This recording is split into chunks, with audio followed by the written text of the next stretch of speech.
Hey Superman, j'espère que tu vas bien, c'est Super Wolf et on se retrouve aujourd'hui pour ce rendez-vous quotidien où je réponds à une question fitness et nutrition qui m'a été posée sur mon compte Instagram. Toi aussi rejoins-moi et clique juste en dessous. Tu seras peut-être sélectionné, tu auras ta réponse à ta question en vidéo et ça c'est plutôt cool. Aujourd'hui je réponds à Kimberly PVX qui me demande bonsoir, faut-il obligatoirement prendre des protéines lorsque l'on fait de la musculation?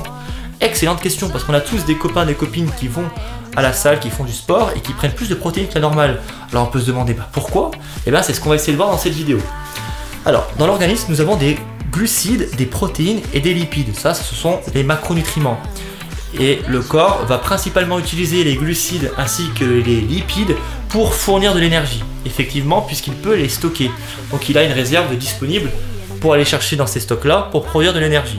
En revanche, les protéines, nous n'avons pas de stock possible. Nous ne pouvons pas stocker des protéines. Donc le corps va plutôt les utiliser à rôle de fonction et de structure.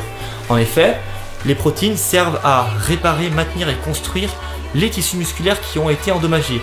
Et les protéines font également partie de la structure de nos cellules, de la membrane cellulaire, de l'hémoglobine, donc la molécule qui permet de transporter l'oxygène dans le sang, les anticorps, ces fameux anticorps qui permettent de nous aider justement quand nous sommes malades, pour le système immunitaire et pour toute autre chose. En fait, c'est super important les protéines. Et donc les protéines sont un ensemble d'acides aminés et le corps a besoin de 20 acides aminés essentiels. 11 qu'il peut faire lui-même et il peut les faire par ses propres besoins, et 9 dont il ne peut pas les créer tout seul. Donc super important de les apporter par la nourriture, à savoir on dégrade des molécules de protéines même si l'on ne fait pas de sport. Donc c'est pourquoi même si l'on est sédentaire, on a besoin d'une supplémentation en protéines. Donc elle sera bien moindre qu'un sportif, aux alentours de 0,83 1 g par kilo de poids de corps, contre le sportif 1,5 1,8 voire 2,2 à 2,2 g par kilo de poids de corps de protéines. Parce que justement, il va falloir avoir plus d'acides aminés qui vont venir réparer et reconstruire justement ces tissus musculaires qui ont été endommagés. Enfin, ce que je vais pouvoir vous dire sur les protéines, c'est qu'il est important d'apporter une portion de protéines et de glucides après l'entraînement pour venir justement optimiser la récupération. Pourquoi? Parce que dans votre muscle, vous avez du sucre. Vous avez du sucre qui est stocké sous forme de glycogène intramusculaire. Lorsque vous faites du sport, vous allez puiser un petit peu dans ces réserves pour fournir de l'énergie. Et comme on a vu justement, eh bien la protéine n'est pas vraiment là pour fournir de l'énergie au corps, mais plus pour un rôle de fonction et de structure. Donc les protéines que vous allez manger après le sport, ben, votre estomac va les digérer, il va récupérer les acides aminés qui vont permettre justement de reconstruire et de venir soutenir ces fibres, ces tissus musculaires qui ont été endommagés, et le glucide que vous allez apporter va permettre de re-remplir les stocks de glycogène intramusculaire qui ont été un petit peu épuisés pendant l'effort. Donc ça c'est super important, et à savoir que justement la réplétion glycogénique, donc qu'est-ce que c'est? C'est le fait de revenir remplir le sucre dans le muscle.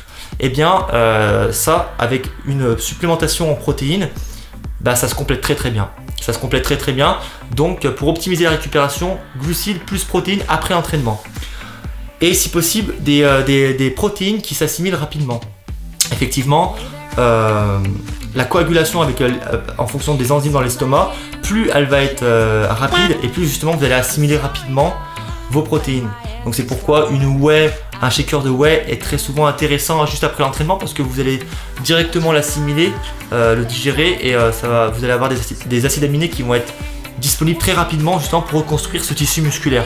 Donc voilà, à savoir que vous pouvez très bien manger solide après l'entraînement, il n'y a pas de souci, manger de la viande, des œufs, du poisson après l'entraînement, il n'y a pas de souci. A priori, la fenêtre anabolique, ce qu'ils appellent manger à tout prix, attention, tu dois manger à tout prix 2 heures, 3 heures après ton entraînement.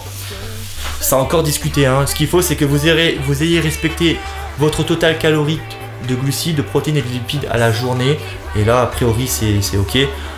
Mangez avant et après l'entraînement, entourez votre entraînement de nourriture.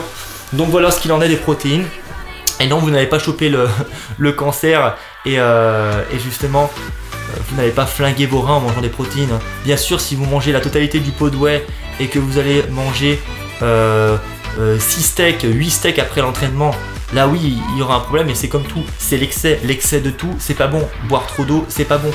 Au final, c'est l'excès de tout. Voilà ce qu'il en est pour cette vidéo. Un petit pouce vers le haut, ça serait super cool.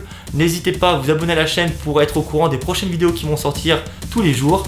Moi je vous embrasse, je vous dis à la prochaine. Let's go! Libérez la bête!